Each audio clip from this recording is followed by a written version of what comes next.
And we're live again. Hi guys, welcome back to Immeasurables. This episode is entitled The Standard Part 2. I highly recommend you listen to the first episode of The Standard as they kind of coincide together, obviously. Part 1 was about the history of the Standard. You'll know about the Standard in the last episode. I've said Standard many times in this episode already. So it was about the history of that Standard, why it was created, when it was created, basically the history of modeling, and how that 5'9" supermodel was created.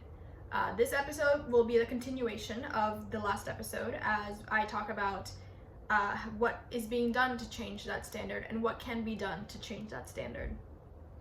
So with that, I like to direct you also to Immeasurables.com, where I post my podcast companions. I post little notes about every single episode on there, and I hope you're enjoying these so far. If you had any feedback, I highly recommend you leave them in the comments below if you're watching this on YouTube, or DM me directly on any socials such as Instagram, Twitter, TikTok. Everything's gonna be at Immeasurables, except on Twitter it's with an underscore. Or you can direct message me on my personal account, which is Reina Gabrielle _ on all my socials. So with that, I'd like to welcome you to the next episode. So let's get started. To begin, we are the last remaining outlier in the fashion industry. That meaning that plus size models, persons with disabilities, aged models, I say that like, I mean elder models, older models, they have all been welcomed into the embracing and been embraced by the high fashion community. Examples of this will be explained in the next episode. Spoiler alert, it's called Game Changers. But numbers of celebrities, athletes, influencers, and individuals that fall under 5'9" is countless. So why not cater to that majority? Like I said in the last episode, the majority of Americans, females, are 5'4" and below, and the male is 5'9". The truth is, fashion brands as well as fast fashion brands can't come around to catering to these small sizes. I've seen that affect myself as I shop at Hollister, and I can't ever seem to find my size.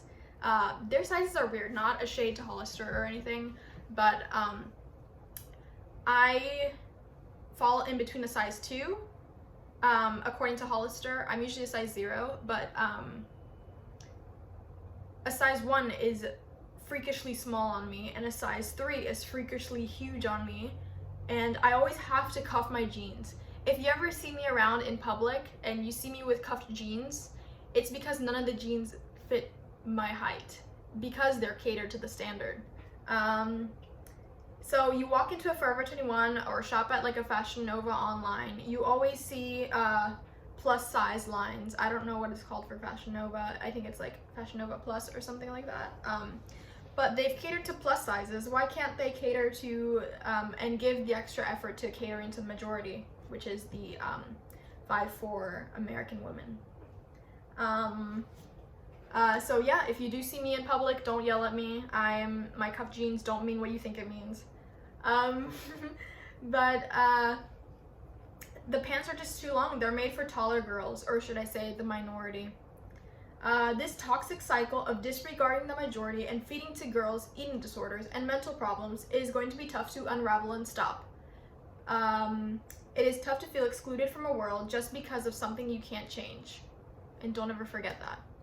That's one of my main reasons I started Immeasurables. It's tough to feel excluded from a world because of something you can't change. Period.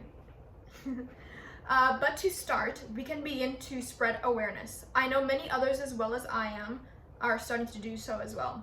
With research, brands can clearly see that the main problem is the majority and why it's not catered to. A simple Google gave me the average height of Americans in the United States, as I always mention every 5 minutes.